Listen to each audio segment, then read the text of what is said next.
Hello everyone. तो कैसे हो आप सब? आई होप बहुत अच्छे होगे और अच्छे से पढ़ रहे होगे। देखो, अगर आप क्लास 10 में हो, आईसीएसई सीबीएसई दोनों के लिए ही ये ट्रिग्नोमेट्री का एमसीक्यू ट्रिक जो है वो यूजफुल होने वाला है।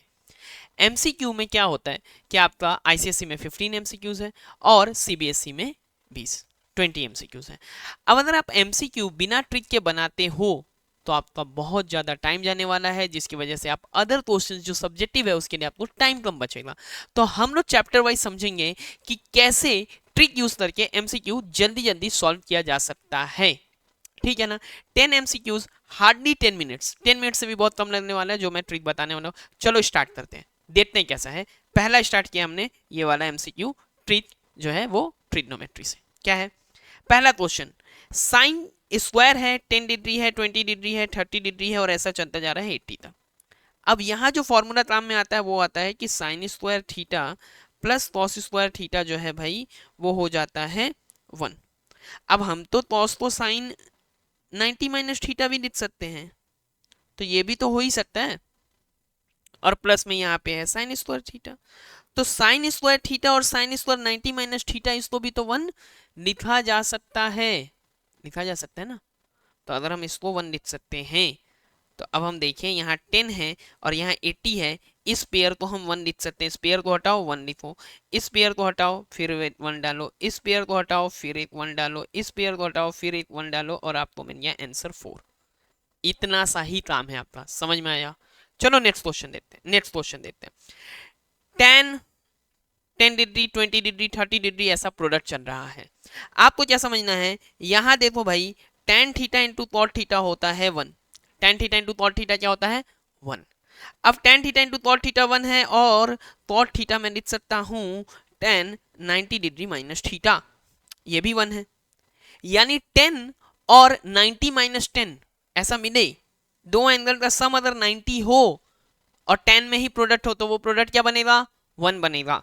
तो यहाँ है 10, यहाँ है 80, सीधा बनाओ इसको 1। सीधा इसको क्या बनाओ? 1। यहाँ है 20, यहाँ है 70, सीधा क्या बनाओ? 1। यहाँ है 30, यहाँ है 60, सीधा क्या बनाओ? 1। यहाँ है 40, यहाँ है 50, सीधा क्या बनाओ? 1। 1 इंटू 1 इंटू 1 इंटू 1, 4 टाइम्स 1, सीधा बन गया 1। समझ में आया ना? चलो नेक्स्ट देखते हैं। यहाँ है अपना 1 प्लस टेन स्क्वायर एच और 1 plus cot square H. 1 plus tan square H बनता है सेक स्क्वायर एच और 1 प्लस कॉट स्क्वायर एच बनता है कोसेक स्क्वायर एच। अब अगर ये सेक स्क्वायर एच है ना, सेक स्क्वायर एच से इसको डिवाइड करेंगे, नीचे लाएंगे, डिनोमिनेटर में लाएंगे तो ये बनेगा कॉस स्क्वायर एच और कोसेक स्क्वायर एच न्यूमरेटर में जाएगा तो बनेगा साइन स्क्वायर एच। अब साइन बाई कॉस क्या होता है? साइन बाई कॉस तो टेन होता है ना, तो सीधा आपका टेन स्क्वायर एच। ठीक है, चलो आगे बढ़ो। देखो कितना टाइम लगता है। कभी भी आपको sine H plus cos H √2 लिखा हुआ दिख जाए तो समझ लेना ये एच एक्यूट एंगल का बात हो रहा है। ठीक है, एच का वैल्यू 0 से 90 के बीच में है, एक्यूट एंगल का बात चल रहा है। ठीक है, एक्यूट या राइट उसके अंदर ही है। ठीक है, एच एक्यूट है, लिखा भी रहेगा। तो भाई ऐसा केस में कभी भी अगर ये सम साइन का और कॉस का √2 आता है तो आप समझ लेना कि ये साइन 45 प्लस कॉस 45 है, तभी ये पॉसिबल है। क्योंकि इसका भी 1/√2, यहाँ भी 1/√2, ऐड करो तो 2/√2 और सीधा ये √2। ये स्टैंडर्ड रिजल्ट दिमाग में रखना कि ये तभी हो सकता है जब एच 45 है। और अगर एच 45 है तो टेन 45 कितना होता है? 1। कॉट 45 कितना होता है? 1। तो 1 प्लस 1 सीधा कितना आया? 2। इतना ही काम करना है एमसीक्यू में। आगे बढ़ते हो। To find theta, find an acute angle H, theta नहीं है एच है, cos H minus sine H है और cos H plus sine H है। भाई √3 तो कोई वैल्यू है नहीं कॉस में, लेकिन लेकिन लेकिन लेकिन √3/2 तो एक वैल्यू है ना, 1/2 तो एक वैल्यू है ना। तो हम क्या करते हैं, चलो सब में हम 2 डिवाइड करते हैं और सीधा सीधा अब दिखेगा हमको कि ये किस डिग्री का बात चल रहा है। सीधा सीधा दिख जाएगा बाई 2 करते ही। भाई बाई 2 जैसे किया तो ये तो साइन 60 का वैल्यू है, ये तो कॉस 60 का वैल्यू है, तो एच कितना हुआ? 60 हुआ और आगे बढ़ेंगे। समझ में आया? इतना ही। तो ट्रिक यूज करो, अपना टाइम बचाओ और सब्जेक्टिव में ये टाइम लगाओ। ठीक है ना। और ये यूजफुल लगे तो ज्यादा से ज्यादा लोगों तक पहुंचा देना, ठीक है ना। चैनल को अभी भी सब्सक्राइब नहीं किया तो सब्सक्राइब करो भाई, अभी बहुत सारा ऐसा ही चैप्टर्स आएगा ट्रिक के साथ, ठीक है। अब 4 tan x इक्वल टू 3 है, तो चलो भाई इसको हम अगर sine x by cos x लिख देते हैं tan x, चलेगा। Sine x by cos x, अगर हम tan x को क्या लिख देते हैं, sine x by cos x, और इसको लिख देते हैं 3/4। अब देखो सब्जेक्टिव में ऐसा मत कर देना, साइन एक्स का वैल्यू तो अभी 3 नहीं होता है, बट यहां हम एमसीक्यू में ये काम चलाएंगे। तो साइन एक्स का वैल्यू जैसे ही 3 डाला, कॉस एक्स का वैल्यू जैसे ही 4 डाला, क्या आ जाएगा यहाँ 4 × 3, यहाँ 3 × 4। नीचे के बारे में अब हम सोचेंगे नहीं, डिनोमिनेटर के बारे में सोचना नहीं, क्यों नहीं सोचना है, यहाँ 12, यहाँ 12, 12 माइनस 12 कितना हो गया 0, ऑप्शन में 0 है, टिक करें आगे बढ़े। चलो सेम टाइप है, यहाँ से सेम एक एक क्वेश्चन, मतलब एक एक टाइप का 2 क्वेश्चन रखा है मैंने ताकि आपको अच्छे से समझ में आ जाए।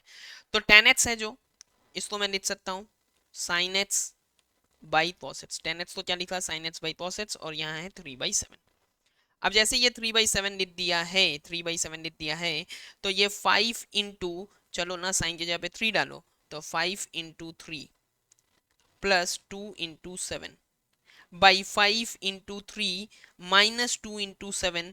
बाबू ऊपर बना 15 प्लस 14, नीचे बना 15 माइनस 14।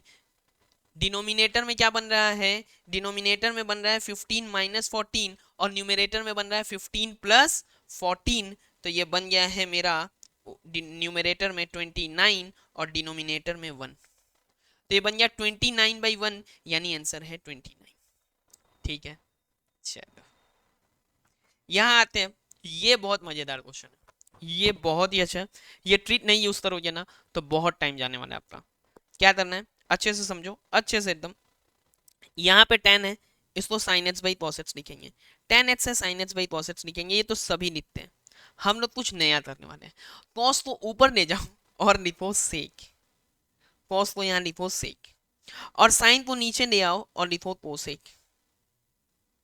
√7, और अब sec के जगह पे √7 और cosec की जगह पे 1 डाल दो, मतलब sec स्क्वायर की जगह पे क्या, sec स्क्वायर की जगह पे 7 और cosec स्क्वायर की जगह पे 1 पुट कर दो, आंसर आ जाएगा। मतलब क्या होने वाला है भाई, क्या होने वाला है 7 - 1/7 + 1, 7 - 1/7 + 1, यानी कि इधर कितना हो गया, ये हो गया मेरा 6, ये कितना हो गया, ये हो गया मेरा 8, तो मेरा हो गया भाई 3/4।